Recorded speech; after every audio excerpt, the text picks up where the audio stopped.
आज हम लोग घनमूल की पार्ट 3 के कुछ प्रश्न करेंगे। इसमें पहला प्रश्न है कि 675 को किस छोटी से छोटी संख्या से गुणा किया जाए कि गुणनफल एक पूर्ण घन हो।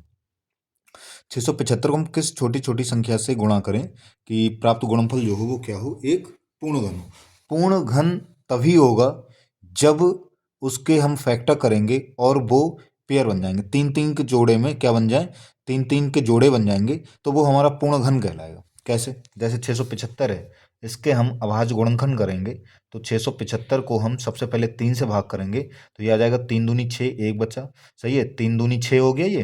और 3 से 7 में भाग करेंगे, 3 दूनी 6, एक बचा, 3 पंजे 15। फिर हम 3 से भाग कर लेंगे तो ये हो जाएगा 3 सत्ते 21, एक। सही है, 3 पंजे 15।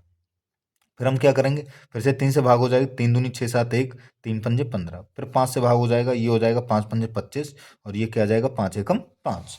हमने ये क्या किए, 675 के हमने ये अब इसके छोटे छोटे गुणनखंड कर लिए। सबसे पहले 3 से भाग किया तो 3 दूनी 6, ठीक है। फिर पूरा कट गया, 3 से 7 में भाग करें, 3 दूनी 6, एक बचा, 3 पंजे 15। फिर 3 से भाग कर लिया, 3 सत्ते 21, एक, 3 पंजे 15। फिर 3 से भाग किया, 3 दूनी 6, एक बचा, 3 पंजे 15, 5 पंजे 25, 5 एकम 5। 675 के हमारे ये अभाज्य गुणनखंड आ गए। 3 आया है 3 बार, 1 2 3 बार। और 5 कितनी बार आया, 5 आया हमारा 2 बार। ठीक है, तो अब यहाँ पर हम देखें तो यहाँ पर हमारे हम पूर्ण घन की बात कर रहे हैं। तो जब पूर्ण घन की बात करते हैं तो हमारा पेयर पेयर में 3 संख्या होनी चाहिए। जैसे देखो, एक ये हमारा पेयर बन गया, एक हमारा ये पेयर बन गया।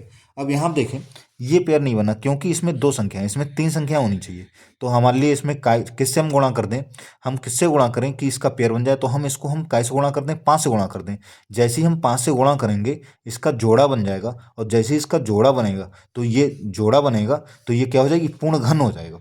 ठीक है, जैसे ही जोड़ा बनेगा तो इस ये क्या हो जाएगा, पूर्ण घन हो जाएगा। तो हम क्या करें, 675 को हम कैसे गुणा कर दें, 5 से गुणा कर दें। तो यहाँ हम लिख देंगे, अतः 675 को 5 से गुणा करने पर, 5 से गुणा करने पर प्राप्त गुणनफल, प्राप्त गुणनफल गुणनफल पूर्ण घन होगा, पूर्ण घन होगा। ठीक है, अगला क्वेश्चन देखिए। देखा, 21,600 को किस छोटी छोटी संख्या से गुणा किया जाए कि गुणनफल एक पूर्ण घन हो। तो हम क्या करेंगे, 21,600 के, ठीक है, 21,600 के क्या करेंगे, वही हम गुणनखंड कर लेंगे, 2 से भाग करेंगे, 2 एकम 2, पूरा पूरा कट गया, एक उतार में बाहर नहीं जाए तो 0 लगा के 6 उतार लेंगे, तो 2 अट्ठे 16। ठीक है, ये आ गया। फिर 2 से भाग हो जाएगी, आ जाएगी 2 पंजे 10, 2 चौक 8, 5400 हो गया। फिर 2 से भाग हो जाएगी, 2 दूनी 4, 5 1, 2 सत्ते 14, 2700 हो गया। फिर 2 से भाग हो जाएगी, 2 एकम 2, 2 तीन 6, 7 1, 2 पंजे 10। ठीक है, फिर से 2 से भाग हो जाएगी, ये आ जाएगा 2 छंग 12, 2 सत्ते 14, 2 पंजे 10। फिर इसमें 3 से भाग हो जाएगी तो ये आ जाएगा 3 दूनी 6, और ये 3 दूनी 6, 3 पंजे 15 आ जाएगा। फिर 3 से भाग हो जाएगी तो ये आ जाएगा 3 सत्ते 21, 3 पंजे 15। फिर 3 से भाग हो जाएगी तो ये आ जाएगा हमारा, क्या आ जाएगा, 3 दूनी 6 और 3 पंजे 15, 25 आया। 25 में 5 से भाग हो जाएगी, ये आ जाएगा 5 पंजे 25। फिर 5 से भाग हो जाएगी, 5 एकम 5। ये 21,600 के जो हमारे गुणनखंड आए हैं वो आए हैं, 2 आए हैं, 1 2 3 4 5 बार, 1 2 3 4 5 बार। और 3 हमारे आए 1 2 3 बार, 1 2 3 बार। और 5 हमारे कितनी बार है, 5 आए 2 बार। तो अब देखें हम जोड़े बना के, तो जोड़े बना, देखो देखो, एक जोड़ा ये बन गया पूरा, और एक जोड़ा ये 3 का बन गया। अब 2 का जोड़ा नहीं बना है तो इसमें कितनी जरूरत है, इसमें 1 2 से हम गुणा करेंगे, जोड़ा बन जाएगा। और इस 5 में हम 1 5 से गुणा करेंगे तो ये जोड़ा बन जाएगा। तो कहने मतलब, जैसे ही हम 2 और 5 से गुणा करेंगे तो ये जोड़ा बन जाएगा, और जैसे ही जोड़े बने तो ये हमारी पूर्ण घन संख्या हो जाएगी। ठीक है, तो हम कैसे गुणा कर दें, तो इसमें 2 और 5, 2 और 5 मतलब 10 से गुणा कर दें। ठीक है, तो 21,600 को हम किससे गुणा कर देंगे, 10 से गुणा करेंगे। 21,600 में हम कैसे गुणा कर दें, 10 से गुणा करने पर, गुणा करने पर प्राप्त गुणनफल, प्राप्त गुणनफल एक पूर्ण घन होगा, पूर्ण घन होगा। ठीक है, लास्ट क्वेश्चन देखें। लास्ट क्या है, लिखा है 3,600 को किस छोटी से छोटी संख्या से भाग किया जाए। अब यहाँ पे भाग करने को आ गया है। भाग क्या है कि भागफल एक पूर्ण घन हो, तो तब भी हम वैसे ही करेंगे। 3600 है, इसके हम छोटे छोटे गुणनखंड कर लेंगे, 2 से भाग करेंगे तो कितना आ गया, 1800 आ गया। फिर 2 से भाग करेंगे तो कितना आ गया, 900 आ गया। फिर 2 से भाग करेंगे कितना आ गया, 400 50 आ गया। फिर 2 से भाग करेंगे तो 2 दूनी 4, 2 4, 2 पंजे 10 आ गया। फिर 3 से भाग हो जाएगी, 3 सत्ते 21, 3 पंजे 15 आ गया। फिर 3 से भाग हो जाएगी 25 आ गया। फिर 5 से भाग होगी, 5 पंजे 25 और फिर ये 5 एकम 5, ये इसके गुणनखंड हो गए। मतलब 3600 के जो आए वो क्या आए, 1 2 3 4, 4 बार तो आया है 2, 1 2 3 4 बार। और 3 कितनी बार है, 3 आया है 2 बार, और 5 आया है 2 बार।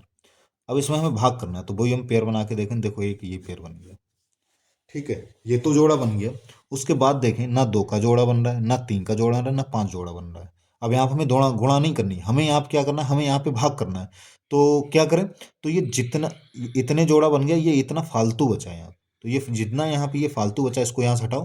हटाने मतलब इतने, अब हटे कैसे, इतने ही से हम भाग कर दें। देखो हम 2 से भागें 2 कट जाए, फिर 3 गुणा 3 से भाग करें तो ये कट जाए, 5 गुणा 5 से भाग करें तो ये कट जाए। कहने मतलब ये जितना यहाँ पर है, इसी से भाग कर लो, इसी से भाग कर लो। जैसे ही भाग करोगे तो ये क्या हो जाएगा, ये हट जाएगा, हट जाएगा तो 2 गुणा 2 गुणा 2 बचेगा, जो कि जोड़ा है। और ये जोड़ा है तो ये हमारी क्या हो जाएगी, पूर्णघन संख्या हो जाएगी। तो हम किससे भाग कर लेंगे, 5 पंजे 25, दूनी 50, 50 तियाँ 150, 150 तियाँ कितना हो गया, 450।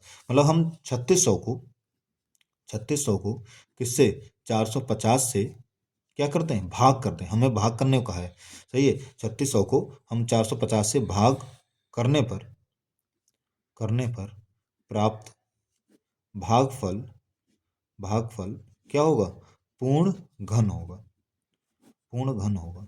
हमसे भाग करने को कहा जाए तो भाग कर दिया, गुणा करने को कहा जाए तब हम इसके पेयर बनाते हैं, सही है। तब अच्छा, इसी सवाल में अगर गुणा करने को कहा जाए तब क्या आंसर आता, तो देखो यहाँ पे 3 से गुणा होती, यहाँ पे 5 से गुणा होती, 3 पंजे 15 हो गया, और यहाँ पर 4 से होती, सही, 15, तो 60 आंसर आता। अगर गुणा करने को कहा जाता तब 60 आंसर, लेकिन हमसे भाग करने को कहा जाए तो हमारा कितना आंसर आ जाएगा, 450 आंसर आ जाएगा। आशा करता हूँ सबको समझ में आ गया होगा।